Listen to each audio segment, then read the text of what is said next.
मित्रों, इस भाग 2 में डॉक्टर जहांगीर बता रहे हैं कि जब हम परमात्मा के घर से निकले थे तो साफ सुथरे थे, परंतु बाद में हमने कर्मों की गठरी बांध करके अपने आप को दूषित कर लिया है।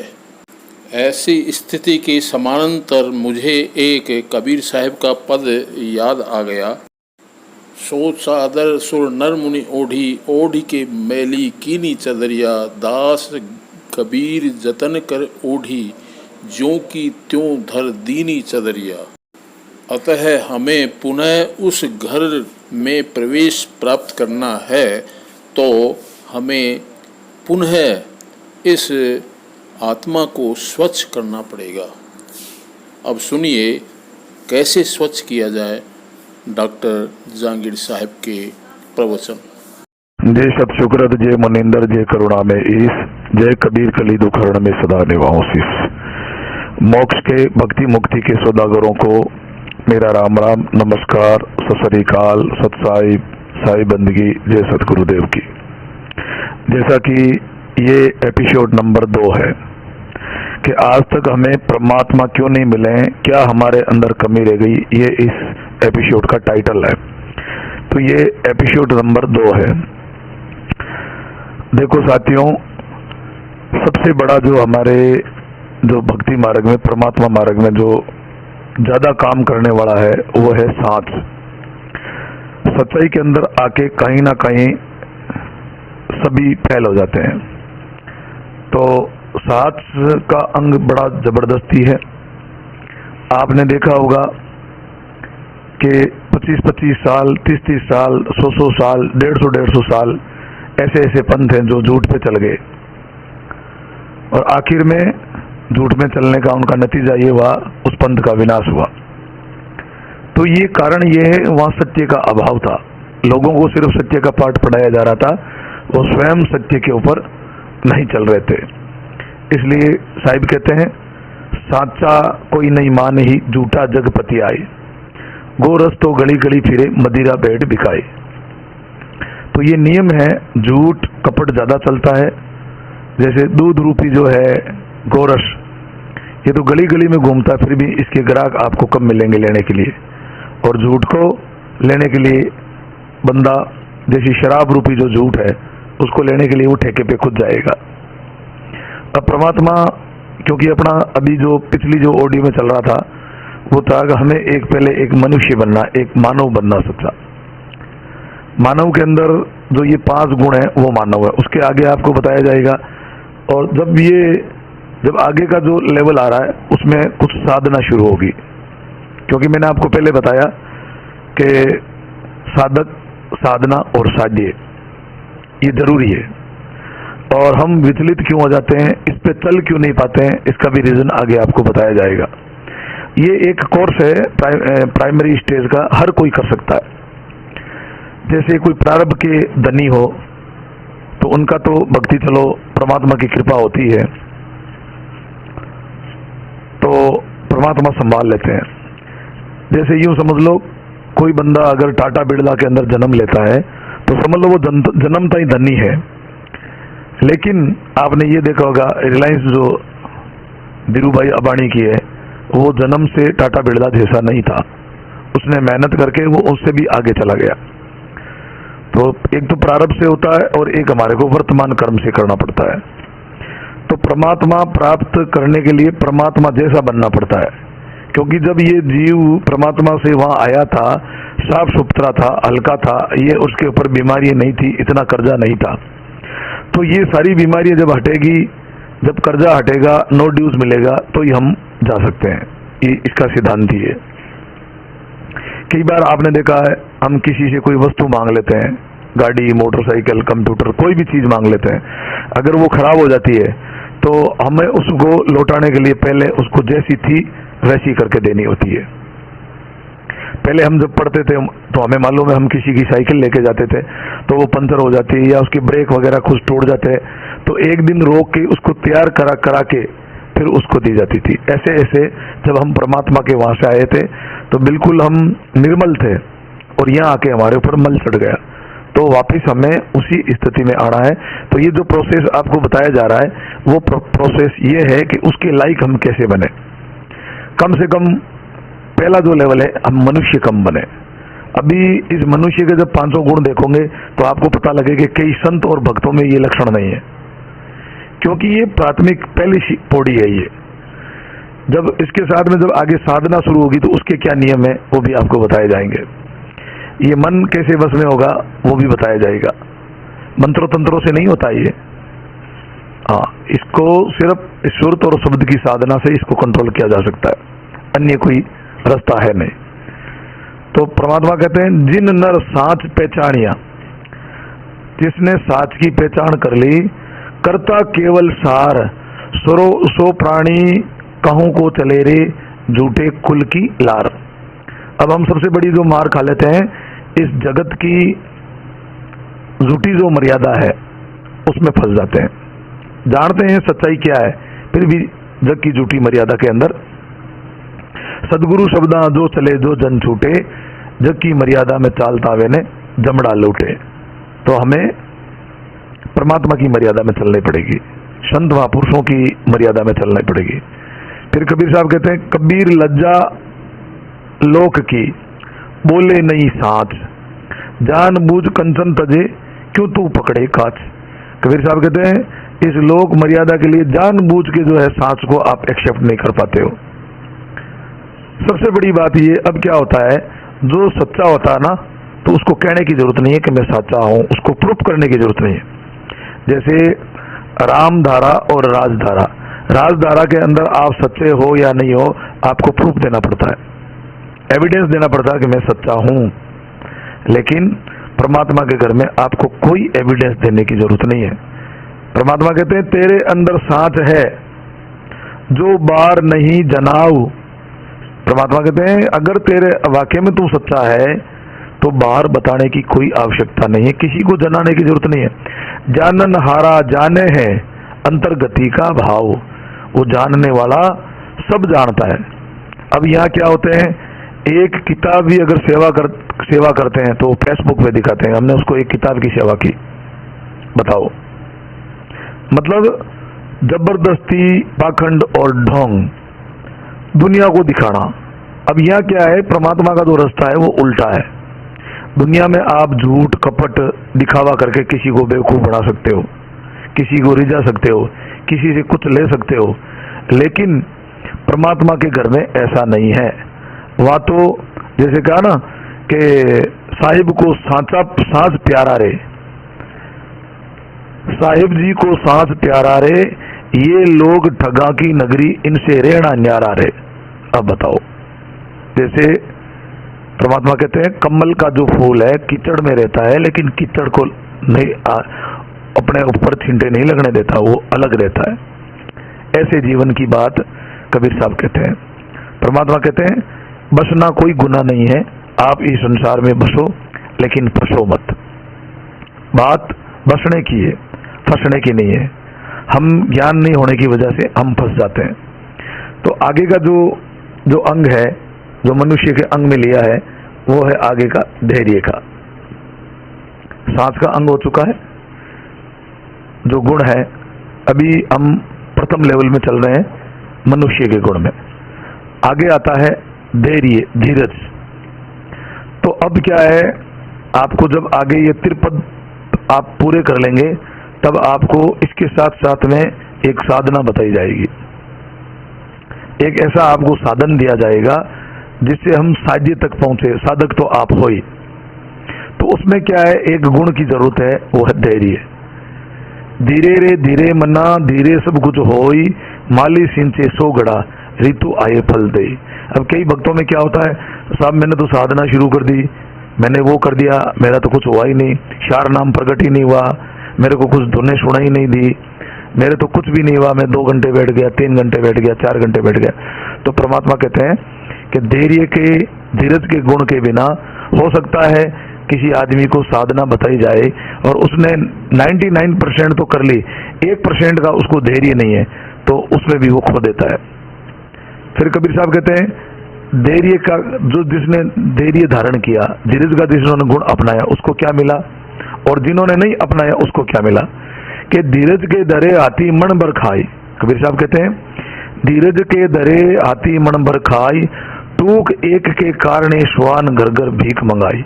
अब बताओ, जो कुत्ता होता है उसको एक रोटी के लिए पता ना जाने कितने घरों में जाके उसको भीख मांगनी पड़ती है टूक के लिए।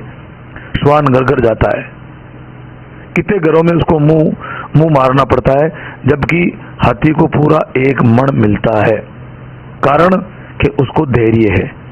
अब जो आपको आगे साधना बताई जाएगी उसमें थोड़ा धैर्य भी होना चाहिए।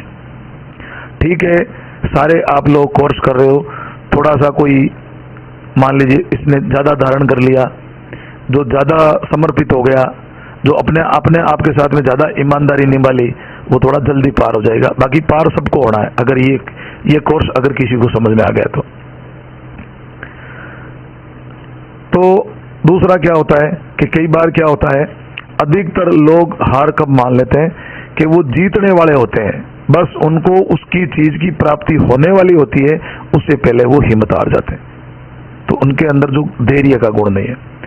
साहिब कहते हैं बहुत गई थोड़ी रही, मन व्याकुल मत होई, धीरज सबका मित्र है, हरि करे कमाई मत खोई। धीरज बुद्धि तब जानिए, समझे सबकी रीत, उनका अवगुण आप में कबू नहीं लागे मीत। अब ये जो क्या कहना चाहते हैं कि धीरज उसको कहते हैं, धीरज बुद्धि, कि वो सबकी रीति को जान लेता है, उनका अवगुण आप में कबू नहीं लावे मीत। तो धैर्य एक ऐसी चीज है। अब कई आपको ऐसे मिलेंगे कि उसकी सत्संग में नहीं जाना है, वहां चले जाओगे तो नाम खंड हो जाएगा।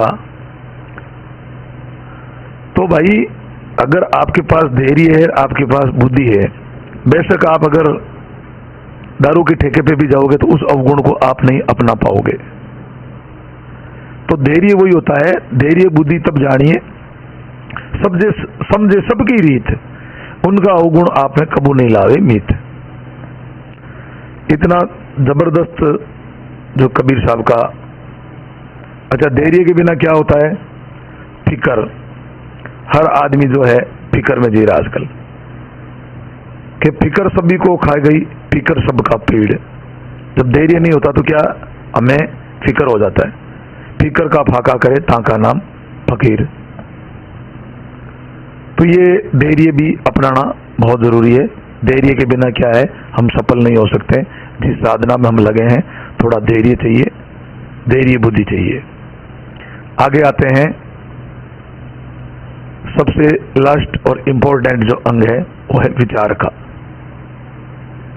विचार का अंग के बाद में फिर हम दूसरे लेवल की स्टेप की हम बात करेंगे। अब विचार में क्या है? विचार में सबसे पहले बोलना सीखना पड़ेगा हमारे को। बोलने का मतलब ये होता है कि जब बच्चा 2.5-3 साल का होता है, जब वो बोलना उसको वो सीख तो जाता है, लेकिन कहाँ और कैसे और क्या बोला जाए ये अभी तक भी नहीं सीख पाए। तो उनके बारे में कबीर साहब कहते हैं, जूं आवे जूं बोल ही, जो आवे जो ही कहे, जो मन में आया वो कहना शुरू कर देते हैं। बोलत नहीं करत विचार, हेत पराई आत्मा जीव लेवी तलवार। कई बार हमारी जो जीव है वो तलवार का काम कर देती है। कारण क्या है कि हमें मन वचन कर्म से किसी की आत्मा को नहीं ठेस पहुंचानी है, क्योंकि सबके अंदर आत्मदेव है और वो किसी के अंदर कम नहीं है, किसी में ज्यादा नहीं है। आत्मा में ही परमात्मा का निवास है, दूसरी कोई जगह है नहीं। फिर साहिब कहते हैं, सब कहूं का लीजिए साचा शब्द निवार।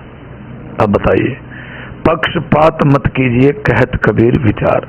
हम क्या करते हैं कि सच्चाई के साथ में पक्षपात करना शुरू कर देते हैं। तो पक्षपात करते हैं तो भी हमारे को कोई चीज की प्राप्ति नहीं होगी, क्योंकि पक्ष और विपक्ष दो ही बड़े पक्ष भारी हैं, ये झमेले हैं। हमें जो विचार करके निष्पक्ष के रास्ते से चलना है। फिर आगे साहिब कहते हैं, लोग विचार नहीं करते हैं। कबीर हम सब की कहें, हम की कही नहीं जाए, पूर्व की बाता के पश्चिम जाए समाए। परमात्मा कहते हैं सारे लोग जो है पीछे बात करते हैं, पीठ के पीछे। और परमात्मा कहते हैं मैंने तो जिसको भी कहा है पूर्व यानी उसके सामने कहा है, छाती के सामने बात कही है। तो विचार रखो तो ऐसा रखो, आपको छिपके कहने की जरूरत नहीं, पीठ पीछे कहने की जरूरत नहीं। जो कहे वो मुंह पे और विचार करके सत्य, क्योंकि अगर सामने अगर विचार करके बोलोगे तो उससे कलेश नहीं होगा। फिर साहिब ने बोला है पूरे संसार में, कबीर साहब कहते हैं आचारी तो बहुत लोग, आचारी का मतलब होता है कोई मंत्रों का जाप कर रहा है, कोई तीर्थों में जा रहा है, कोई कुछ कर रहा है, मतलब जो कुछ भी जीवन में धार्मिक जो प्रक्रिया है वो आचरण में लाता है उसको आचारी बोलते हैं। अब परमात्मा कहते हैं आचारी सब जग मिला, विचारी मिला नहीं कोई। कबीर साहब कहते हैं आचारी तो जो कोई भी साधना कर रहा है वो विचार के साथ में नहीं कर रहा है, कहने का भाव ही है। आचारी सब जग मिला, विचारी मिला नहीं कोई, कोटि आचारी वारी है तब एक विचारी होई। कबीर साहब कहते हैं ऐसे ऐसे करोड़ आचार्यों को अगर साइड में कर दें तब एक विचारी मिलता है। विचार के बिना मामला नहीं बैठता। मानो सो नर जानिए जहीं घट विवेक विचार, जहीं घट विवेक विचार नहीं है सो तो है ढोर की बात। अब परमात्मा ने बड़ी जबरदस्त बात कही है, 4 प्रकार के पशु कहलाते हैं। कौन से पशु हैं? नर पशु, गुरु पशु, वेद पशु, तिरिया पशु संसार के कबीर सो पशु नहीं है जाके विमल विचार। अब नर पशु किसको बोलते हैं कि बिना सोचे विचारे किसी का भी पक्षपात, मनुष्यों की, आदमियों की पक्षपात लेने। जैसे कई बार पंचायतें होती है तो पंचायती में क्या करता, कोई आदमी किसी की पक्ष ले लेता है, कोई विपक्ष में बोल जाता है, तो उसको कबीर साहब ने नर पशु बोला है। फिर गुरु पशु, गुरु पशु का मतलब होता है कि गुरु का ना तो कोई उन्होंने गुरु सच्चाई पे है, गुरु सही चल रहा है नहीं चल रहा है, गुरु के बारे में पूरा विचार किया नहीं, उसके ज्ञान के बारे में विचार किया नहीं और उनका पक्ष लेना शुरू कर देता है। कोई सही गुरु है उसका विपक्ष लेना शुरू कर देते हैं। इनको कबीर साहब ने गुरु पशु बोला है कि वो गुरु तो धारण कर लिए लेकिन वो गुरु पशु है। अपने चाहे गुरु झूठा भी हो फिर भी उसके पक्ष में वो लड़ाई करने के लिए तैयार, अनसंट बोलने के लिए तैयार, ऐसे लोगों को गुरु पशु बोला है।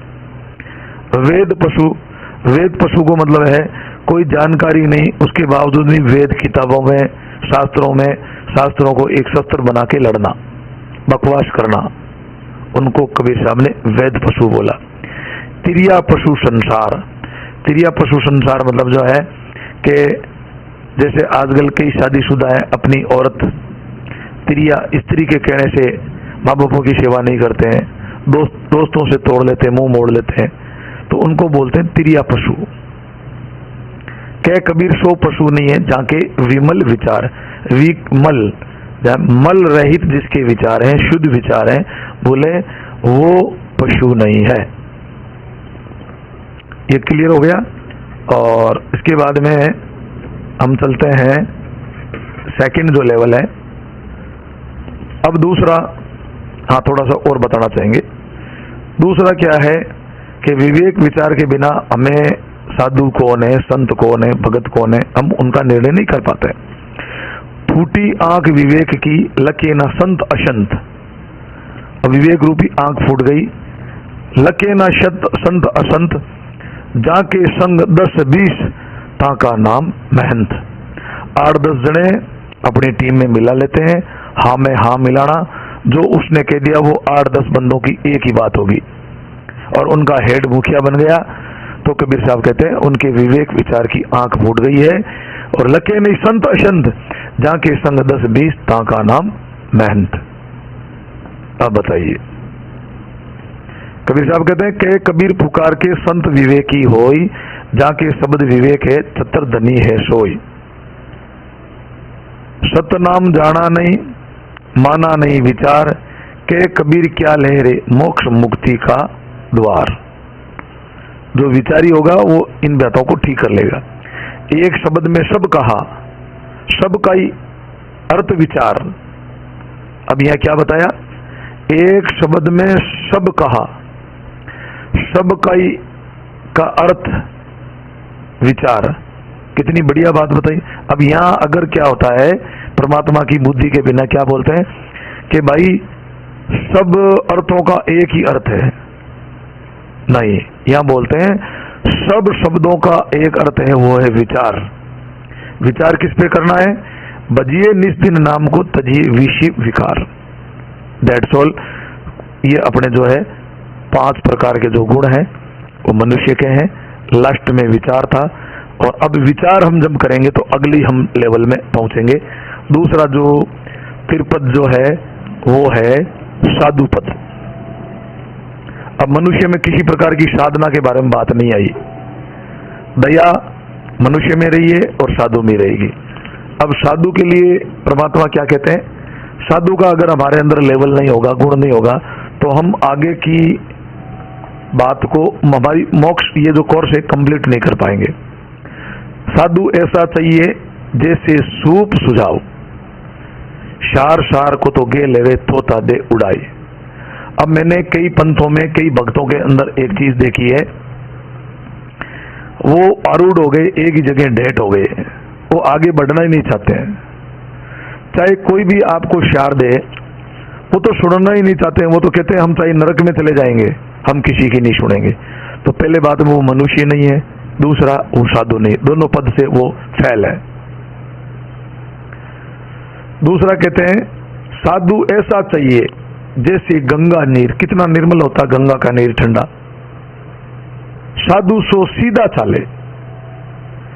साधु शब्द का मतलब क्या होता? वो व्यक्ति खाने में, पीने में, बोलने में, चलने में, हर स्वभाव से वो सरल होता है, सीधा होता है, उसको साधु बोलते हैं।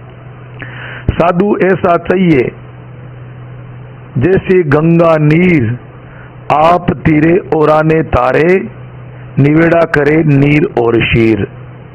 मतलब इस संसार में सत्य क्या है, असत्य क्या है, उसको क्या करना चाहिए, उस बात का दूध का दूध, पानी का पानी साधु करता है। तो बताइए, और साधु होते ही उसके साथ में क्या लग जाता है? दया, गरीबी, बंदगी, समता, शील, सुझाव, इतने लक्षण साधु के कहे कबीर सतभाव। फिर आएंगे दया तक पे, आपकी अपना कंसेप्ट हो ही गया क्लियर। गरीबी का मतलब ये होता है छोटा बनना, और अपना जो जीवन है बिल्कुल एक जैसे गरीब आदमी कैसे व्यतीत करता है वैसे करना। जैसे साहिब परमात्मा स्वयं आए थे, उनका जीवन कैसा था, दादू दयाल जी का कैसा था, रविदास जी महाराज जी का कैसा था। अगर अमीरी में परमात्मा मिलते तो टाटा, बिरला, रिलायंस वाले अभी मोक्ष की फैक्ट्रियां डाल देते हैं और एक प्रोडक्ट निकाल देते हैं, उसका नाम था मोक्ष। तो भैया ये चीज नहीं हो सकती। अब आप देखिए, कबीर साहब ने कहा मन लागो यार फकीरी में, जो सुख पायो नाम भजन में, सो सुख नाई अमीरी में। अब हम क्या करते हैं कि हमारे पास साधना तो होती नहीं है संसार में, तो हम साधना किसको बना लेते हैं? माया को। हर सुख को हम माया के द्वारा प्राप्त करना चाहते हैं, जबकि वो क्षण भंगुर है। माया हमें लास्ट में जाके फंसा देती है 84 लाख जोड़े में। तो जो साधु होता है वो सीधा चलता है, दया है, गरीबी है, बंदगी है, वो परमात्मा की बंदगी करता, क्योंकि अब उसके पास कुछ साधना है। उस साधना के बारे में आपको आगे जिक्र किया जाएगा कि क्या साधना है। समता, सबको समान, कोई जाति भेद, ऊपर नीचे, स्त्री पुरुष, किसी का वो भान नहीं, विचार नहीं रखता ऐसा। शील यानी संयम, हर चीज में संयम रखेगा। और सतभाव, सुझाव, सुझाव का मतलब होता है, एक तो होता बुझाव और एक होता सुझाव। बुझाव को मतलब होता किसी और चीज, किसी और से पूछना, जैसे सूझ और बूझ। सूझ तो बोलते हैं अपनी खुद की, और बूझ बोलते हैं औरों से। यहाँ सुझाव का मतलब है कि वो सबको सही शिक्षा और सही सुझाव देगा। ये साधु के गुण बताए। इतने लक्षण साधु के कहे कबीर सत्य भाव। तो आगे कबीर साहब को तो धर्मदास जी महाराज है, धर्मदास जी महाराज ने कबीर साहब को पूछा कि हे बंदी छोड़, आपको ऐसा कौन सा साधु चाहिए जो आपके हृदय में बसता है? उसके गुण क्या है? तो साहिब एक शब्द के माध्यम से कहते हैं, सुख और दुख में सदा आनंद रहे, हरदम साहिब गुण गावे, साधो सो मन हमरे भावे। परमात्मा कहता है ऐसा साधु जो सुख और दुख में सदा आनंद रहे और हरदम साहिब का गुण गाए, और साधो सो नर हमको भावे के। ऐसा जो मनुष्य के अंदर कोई साधु का गुण धारण, मनुष्य पहले बाद में साधु। फिर बोले पर नारी पर धन को त्यागे, सत की रोजी खावे। अब बताओ, पर नारी पर धन को त्यागे, सत की रोजी खावे, तन मन और वचन कर्म से नहीं किसी का जी दुखावे, वो साधो सो नर हमको भावे। करे सेवा संतन की, अगला पद आएगा, देखिए आप, अगला पद है जो यहाँ, करे सेवा संतन की। अब वो संतों की सेवा भी करेगा, क्योंकि साधु संत आचार्य ये उस परमात्मा के, निर्गुण परमात्मा के सरगुण कॉपी है ये, तो उनकी सेवा करनी चाहिए। करे सेवा संतन की उनको, और साची राह दिखावे। अगर उनकी अगर कोई सेवा कर भी दें तो वो अपने स्वार्थ के लिए झूठ नहीं बोलेगा, सच्ची राह दिखाएगा। धर्म करता अगर हाण पड़े, यानी धर्म के रास्ते पे चलते चलते भी अगर कोई नुकसान होता है तो हिम्मत नहीं हरावे, वो कभी भी अपनी हिम्मत नहीं हराएगा। पर दुख भंजन पर हरे, मतलब उसमें दया होगी, गरीबी आ जाएगी तो वो क्या है, दूसरों को दुखी होने पे वो दुखी हो जाएंगे। और गुरु गोविंद गुण गावे, केवल गुण परमात्मा का साहिब का गावे, किसी और का नहीं गाते। पर दुख बंधन पर हरे, अपने खुद के संकट में और औरों के संकट में भी वो विचलित नहीं होते हैं, और जब खुद के अंदर संकट आ जाए तो कोई बल बुद्धि नहीं लगाते, वो परमात्मा का गुण गाते हैं सिर्फ। दास कबीर सा गुरु गोविंद मिलकर तब काल को मार हटावे।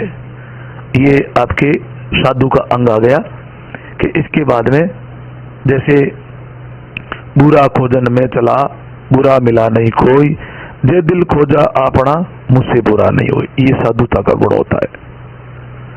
अब आप देखिए, इसके बाद में हमें साधु बनना है। साधु के अंदर एक साधना है जो आपको उस शब्द में ईश्वरती को मिलाने की साधना एक है, सेध साधना है, वो आगे आपको इशारा किया जाएगा, लेकिन ये पहले त्रिपद हमारे क्लियर हो जाए। अब तीसरा जो पद आता है, जैसे धैर्य 2.5 अक्षर का है, धर्म धर्म धर्म तो हमारे को सुलझा देगा और भर्म हमारे को उलझा देगा, दोनों 2.5 अक्षर है। तो हमें धर्म के ये गुण बताए गए। तो अब जो 2.5 अक्षर का पाठ है, अब बात साधक की चल रही, अब यहां से आपकी साधना शुरू होगी। साधु तक तो आपने ये तय किया कि मुझे करना क्या है। अब साधक जो है 2.5 अक्षर का होगा, उसका नाम है संत। हम गुरु के बाद में जो तीसरा पद लेवल है वो है संत का, क्योंकि संत बने बिना इस संसार का अंत नहीं हो सकता। इसीलिए कबीर साहब ने अपनी वाणियों में कई बार कहा, कहे कबीर सुनो भाई साधो, कई बोला कहे कबीर सुनो भाई संतो। तो कबीर साहब की नजर में संत बनना बहुत जरूरी है। अब कैसे जरूरी है? कबीर साहब ने ये तीनों चारों रोल अदा किया था। एक मनुष्य के गुण भी कबीर साहब ने बताया, उनके अंदर आपको भली भांति से मिलते थे प्रचुर मात्रा में। फिर साधु का भी रोल उन्होंने ही किया, फिर संत का भी रोल उन्होंने ही किया, फिर एक सदगुरु का रोल उन्होंने किया, और फिर आत्मदेव परमात्मा का भी रोल उन्होंने किया। तो सदगुरु कबीर साहब से अपने को कंप्लीट कोर्स मिलता है। इसलिए ये हर जीव का इष्ट है, जो भी भक्ति मुक्ति की लगा उनके लिए इष्ट है। अब संत में क्या आता है? अब देखो, बिना संत बने आपके अंदर 2.5 अक्षर का प्रेम आपके हृदय में नहीं आ सकता। कैसे नहीं आ सकता? मनुष्य में कई बातें नहीं बताई गई, साधु में भी कई बातें नहीं बताई गई। अब संत किसको बोलते हैं? संत बोलते हैं आशा तजे, माया तजे, तजे मोह और मान, हरख शोक निंदा तजे, कहे कबीर तब संत जान। अब इसका अगर हम विवेचन करते हैं कि संत वो होता है जो किसी की भी आशा नहीं करता है। आशा एक राम की, दूसरी आस निराश। किसी की भी आस नहीं करेगा वो, किसी की भी, अपने शिष्यों की, परिवार की, समाज की, देश की, नेता की, किसी की नहीं। अब कई बार क्या करते हैं कि साधु का चोला बन के संत और साधु तथाकथित बन तो जाते हैं, लेकिन परमात्मा कहते हैं उनकी तो इंद्रिय ही कंट्रोल नहीं है। फिर बोले पहले क्या करो, जिब्या कर्म कचौधरी तीनों ग्रह में त्याग। आप घर में रहते रहते इन चीजों को त्यागो। कबीर पहले त्याग के पिछले बैराग। कई लोग साधु बन जाते हैं, संत उनके मुझे बैराग आ गया। तो कबीर साहब कहते भाई जिब्या का स्वाद तूने तजा नहीं, तुम्हारी इंद्रिय तुम्हारी कंट्रोल में नहीं, और तीनों को घर में त्याग। जिब्या कर्म कचौधरी तीनों घर में, बोले इन तीनों का घर में पहले त्याग करो, फिर जो है कबीर पहले त्याग के पिछले बैराग। जिब्या कर्म कचौधरी तीनों बस में होई, राजा प्रजा जमपुरी और बिगाड़ सके नहीं कोई। ये लक्षण आते हैं साधु के बाद में संत के। अब आशा तजे, चलो आशा तज दी किसी से, तो फिर बचा क्या? ये आशा ही तो सबसे बड़ी निराशा है। आशा तजे माया तजे, किसी भी प्रकार की माया का संग्रह संत नहीं करता। जितनी अपनी आवश्यकता है वो खुद कमा के अपनी रोजी रोटी अपने हाथ से, कहत कबीर कुछ उद्यम कीजिए, आप खाई औरों को दीजिए। कबीर साहब ने कहा, धर्मदास जी ने पूछा है मालिक भक्ति किसकी पूरी है? तो उन्होंने कबीर साहब ने कहा आप खाई औरों ने खुआवे, जग में करे मजूरी, निज नाम की सुमरण करे ताकि भक्ति है पूरी। बोले खुद कमा के खाए, औरों को खिलाए, और उसके बाद में उस निज नाम का सुमरण। ये हमारे को सदगुरु कबीर साहब ने बताया। आशा तजदी माया तजदी, आशा तजे माया तजे, तजे मोह और मान, यानी ये मेरा चेला है, ये मेरा कामदार है, ये मेरा पुत्र है, सारे त्याग दिए। तजे मोह और मान, सबसे बड़ी मान बढ़ाई, मैं फलान जी हूँ, मैं सदगुरु हूँ, मैं आचार्य श्री हूँ, ये मान बढ़ाई ही सबसे बड़ी इस जीव की दुश्मन है। ये भी वो त्याग देता है। हरक शौक निंदा तजे, कोई आ जाए तो कोई शौक नहीं, कोई चला जाए तो कोई हरक नहीं, हरक शौक नहीं। और हरक शौक, आशा तजे माया तजे, तजे मोह और मान, हरक शौक निंदा तजे, कहे कबीर तब संत जान। अब मुझे बताओ, इतनी बातों अगर त्याग दी, त्याग हो गया, फिर बचा क्या? सब जीवों से एक ही चीज बच गया, सच्चा प्रेम। सच्चा जब प्रेम बच गया तो वही तो परमात्मा का रूप है, प्रेम। अब आपको सब बताएंगे, ये साधना करो, वो करो, ऐसे करो, लेकिन आपको स्टार्टिंग में नहीं बताएंगे अपने को करना क्या है और कैसे होगा, हमें प्राप्ति कैसे होगी। फिर परमात्मा कहते हैं शील बढ़े सुमरण बढ़े, शील बढ़े सुमरण बढ़े, ज्ञान बड़ी गुणवंत। अब देखिए, रेणी करनी में जो बढ़े ताका नाम है संत। अब कबीर साहब ने फिर क्या बोला कि करनी करे सो पूत हमारा, कतनी करे सो न्याती, रेणी रेवे सो गुरु हमारा, हम रेणी के साथी। जो संत बनेगा फिर वो अपनी रेणी में आ जाएगा, और रेणी में आया नहीं और वो कृपा पात्र बना नहीं। जैसे कबीर साहब एक ही चीज कहते हैं, अब ये साकी शब्द तो सारे लोग पढ़ते हैं सुनते हैं, लेकिन इनके ऊपर विचार नहीं करते। कबीर साहब कहते हैं जो तू चावे मुझको छोड़ जगत की आस, मेरा जैसा हो जा रे सब कुछ तेरे पास। ये एक सेंटेंस ही अगर समझ में आए, तीनों पदों का मूल है एक सेंटेंस। कबीर साहब कहते हैं कि भैया जो तू चाहे मुझको, बोले तुम मुझे चाहता है, मोक्ष आत्मदेव परमात्म देव को तू चाहता है, तो सबसे पहले इस जगत की आस छोड़ दे। मेरा जैसा हो जा और सब कुछ तेरे पास। मेरा जैसा मतलब उन्होंने 120 वर्ष यहाँ कैसे बिताया, उनकी जो रहनी है, उनकी जीवनी है, एक बार चेक कर लेना, आपकी सारों की गलतफहमी दूर हो जाएगी। उन्होंने कहीं किसी के घर नहीं गए, किसी से उन्होंने पैसे नहीं मांगे, कोई वो बहुत बड़े मंडलेश्वर आचार्य नहीं बने, 64 लाख शीशे बन गए, उनकी महिमा ज्यादा हो गई, फिर भी उन्होंने अपनी निंदा करवाई, लेकिन उन्होंने किसी की निंदा नहीं की। तो सारा और गरीबी में जिए, परिवार को पाला, कहीं वो गए नहीं, सारी जो भ्रांति थी, रूढ़िवादियां थी, सब भ्रम को उन्होंने तोड़ दिया और उन्होंने सिद्ध कर दिया कि एक गरीब आदमी कैसा भी नीचे से नीचे लेवल का आदमी उस परमात्मा को प्राप्त कर सकता है। कबीर साहब से पहले सतभक्ति नहीं थी, ये वेदों का था, ऋषि मुनि थे, सारे गुण आपको कबीर साहब में मिलेंगे। तो अभी हम कबीर साहबों के शब्द बोलते हैं, साहिब के पद बोलते हैं, गुण गाते हैं, लेकिन अभी हम उनके जैसे हो नहीं पाए। तो ये हुआ आपका तिरपद। अब इसको लांग के कौन सा है? सतगुरु। तो उसको भी थोड़ी ऑडियो बनी तो बनी, क्लियर कर ही देते हैं। अब कहता ना चौथे पद में जाए, ये चौथा पद है, फाइनल पद है। संतों सदगुरु पद सदा अटल, ये सदा अटल है सदगुरु का पद। अब ये जो तिरपद जो लांग गए, अब आपको अगर ऐसा कोई गुरु ना मिले तो भाई आप शुरू कर दो, आप बन जाओ। अब ये जो तिरपद जो पूरे कर लेंगे, उसके बाद में वो साधना, सच्ची जो साधना बताई जाएगी।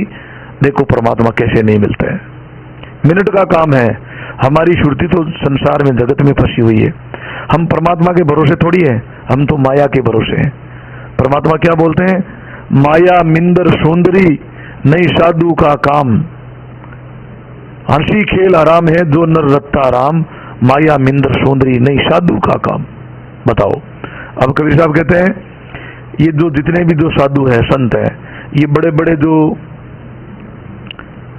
बड़े बड़े जिन्होंने महल बना दिए, बड़े बड़े आश्रम बना दिए, आलीशान जिंदगी ऐसियों में ना जाने कैसे एक धनाढ़ी आदमी का जैसा जीवन बना लिया, उनके लिए परमात्मा की, उनको फिर जगत व्यवहार का है परमात्मा ने। कबीर साहब ने कहा कि माया दासी राम की, साधु राम के दास, ये तो दोनों भाई बहन है कैसे हुए घरवास। परमात्मा कहते हैं कि जहां भक्ति है वहां माया नहीं, वहां माया है वहां भक्ति नहीं। ये आज एक फॉर्मूला ले लेना आप। किसी भी साधु संत के पास जाते हो भक्ति है तो कि ये मुझे कुछ देगा, तो इन बातों का सबसे पहले ध्यान रखना, क्या ये गुण उनमें मैच खा रहे हैं क्या, कि भाई वो जो उसका जीवन कैसा है, ठीक है ना। अगर माया है वहां तो सिर्फ एक वाचक ज्ञान है, कुछ नहीं मिलेगा। फिर परमात्मा कहते हैं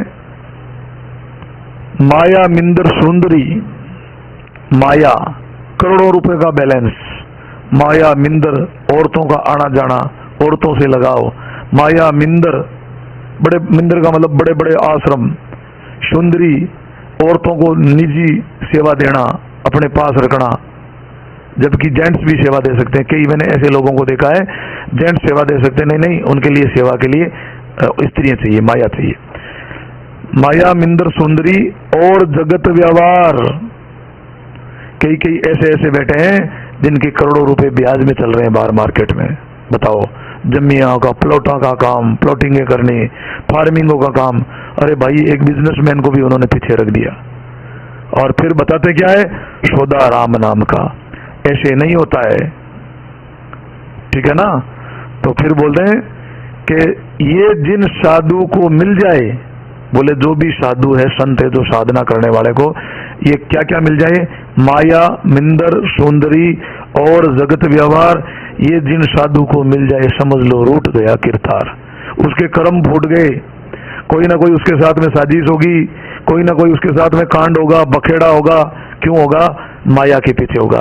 कोई ना कोई शीशी उसके साथ में गद्दारी करेगा, फिर बंदूकें रखनी पड़ेगी, हथियार रखने पड़ेंगे, कई लोग मारने के लिए आएंगे।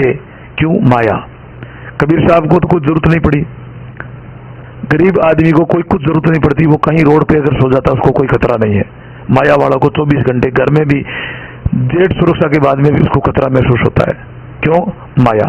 तो साधु माया को कभी संग्रह नहीं करता है। लास्ट में परमात्मा कहते हैं दाता सदगुरु कीजिए। आप बताओ, दाता सदगुरु कीजिए, जिनसे पाइए ज्ञान, मंगते से क्या पाइए, पीछे मांगे दान। ज्ञान सदगुरु से लीजिए, क्या मंगते से काम, पहले ज्ञान सुना के फिर मांगे दान। कबीर साहब कहते हैं कि भाई अगर ज्ञान लेना तो कोई दाता से ले, सदगुरु से ले। इन मंगतों से क्या ले, जो पैसों में बिकते हैं। हर चीज की आपकी फीस होती है कि इतने रुपए का पाठ होगा, इतने रुपए की तुम्हारे धर्म अनुष्ठान होगा। इन्होंने तो भाई ये व्यापारी बन गए। पैसों से अगर परमात्मा मिलते तो भाई हम तो कंगाल है, हमारे पास क्या है, टाटा बिरला रिलायंस वाले परमात्मा को लाके वहां बिठा देते। परमात्मा केवल पात्रता को मिलता है, बिना पात्रता परमात्मा नहीं मिलता। ये आज दिमाग से निकाल लेना। तो भाई फिर बोलते हैं पहले वो ज्ञान सुनाएंगे फिर मांगेंगे दान। बोले मैंने सत्संग सुनाई, पाठ कर दिया, सुंदरकांड का पाठ कर दिया, सत्संग कर दी, अब इतने पैसे दे दो। अब देख लो वो माया के हाथ बिक गया वापिस। ऐसी अगर कोई रहनी रहे, ये तिरपद को कोई पूरा करे, उनको कभी संकट नहीं आएगा, क्योंकि वो परमात्मा के भरोसे चलता है। संतों ऐसी भक्ति निराशा, जे तुम चाहो मुक्ति पदार्थ, तो छोड़ो जगत की आशा। यहीं से मैं विराम देता हूँ। ये तिरपद आपके पूरे होंगे। इनको लांघने के बाद में जो चौथा पद है वो है सदगुरु का पद। अगर आपको इस दुनिया में कोई सदगुरु मिल जाए तो आपको कोई भक्ति कराने की जरूरत नहीं है। उनका शक्तिपात, उनके संपर्क में जाने से, क्योंकि उनके पास परमात्मा का जो वाइब्रेशन, जो कहते हैं वाईफाई कनेक्शन है, तो जिनके पास वाईफाई कनेक्शन है वहां अगर कोई इंस्ट्रूमेंट लेके जाते हैं तो हमारे का कोई पैसा नहीं लगता, कोई हमारे को अलग से इंटरनेट चार्ज नहीं करना पड़ता है, उस वाईफाई से हम एक्टिव हो जाते हैं। ऐसा अगर सदगुरु मिल जाए तो ही आपको चार शब्द का भेद और तुरंत बता सकता है और वो शब्द फूट जाएगा। या दो तरीका, कौन सा, या तो आप स्वयं कृपा पात्र बनो उस परमात्मा का, क्योंकि हम परमात्मा को ढूंढते हैं लेकिन परमात्मा हमें ढूंढते हैं। बस इसी बात को हमें थोड़ी सी ध्यान रखनी चाहिए। यहां आके हम थोड़ी सी गफलत कर देते हैं कि हम परमात्मा को ढूंढना। परमात्मा कहते हैं जो जन मेरी शरण में, मैं उनका हूं दास, गेल गेल लागिया फिरूं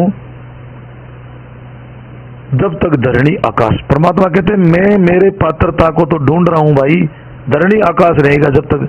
गोता मारूं स्वर्ग में, जा बैठूं पाताल, गरीब दास ढूंढता फिरूं मैं मेरा हीरा माणक लाल।